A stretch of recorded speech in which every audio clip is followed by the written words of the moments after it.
Hello guys, welcome back to my YouTube channel. At ngayon pag-usapan natin at talakayin po natin ang itong sikat na komedyante na dating sikat na komedyanteng si Mura, no?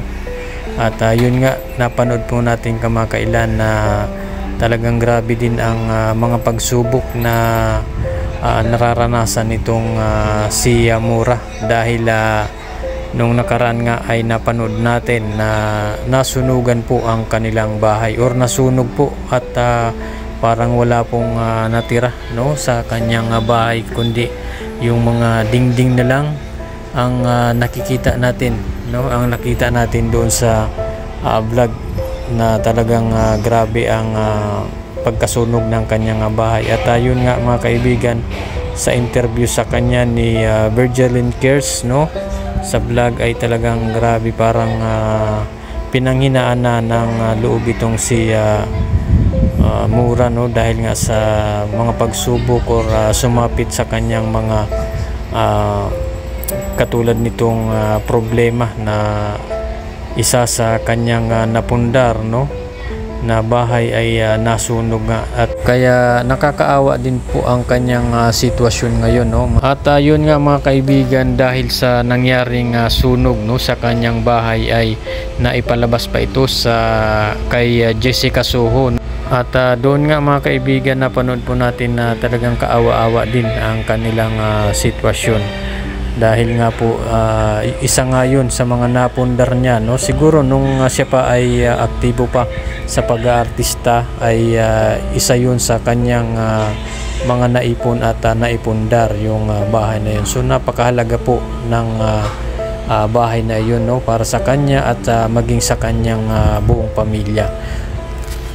Pero ang maganda dito mga kaibigan ay napakabait talaga ng Panginoon, dahil meron pong isang tao na handang tumulong, no, tumulong sa kanya, at wala pong iba kundi itong si Virgilin Cares, no, na talaga namang grabe, tinulungan din po itong si Mura, no, dati pa, no, dati pang mga nung una pa ay natulungan na po ito si Mura ni Virgilin Cares na bigyan ito ng kalabaw na pang hanap buhay.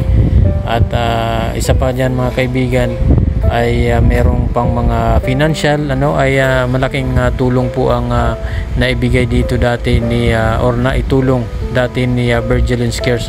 At ngayon nga ulit ay tinutulungan po ito, no, ni Virgilin Cares itong si Mura.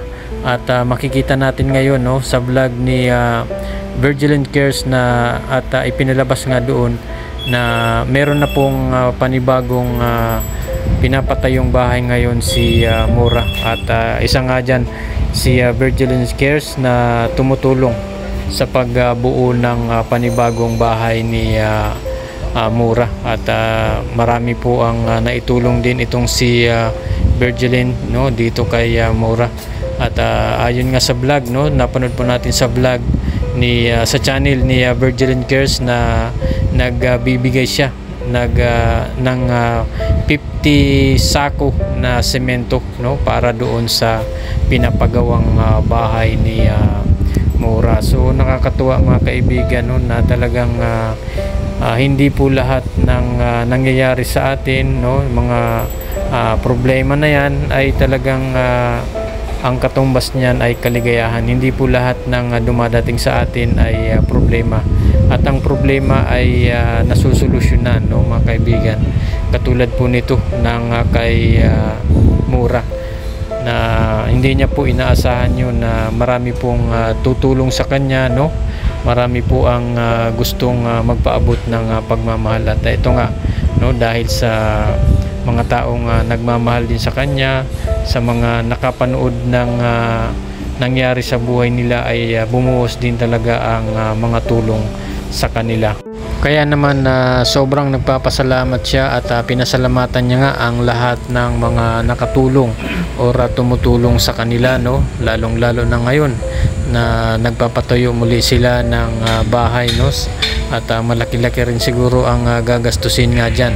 At yun nga ay nagpapasalamat siya sa lahat ng mga tumutulong sa kanila, lalong lalo na dito kay Virgilin Cares na talagang hindi po siya pinabayaan, no, at isang parang kung hindi pa ako nagkakamali ay nagchat ito or nagtext si Mura, no, dito kay Virgilin Cares at agad naman itong pinuntahan at ngayon nga ay tinutulungan muli ni Virgilin Cares. So nakakatuwa mga kaibigan dahil isa na naman pong mga kababayan natin, no, dahil sa tulong ng Virgilin Cares ay isa na naman pong kababayan natin ang patuloy na lumalaban sa hamon ng buhay at nabibigyan ng pag-asa. So yun lamang po, no, mga kaibigan, ang ating video sa araw na ito. At syempre maraming salamat po sa inyong panonood.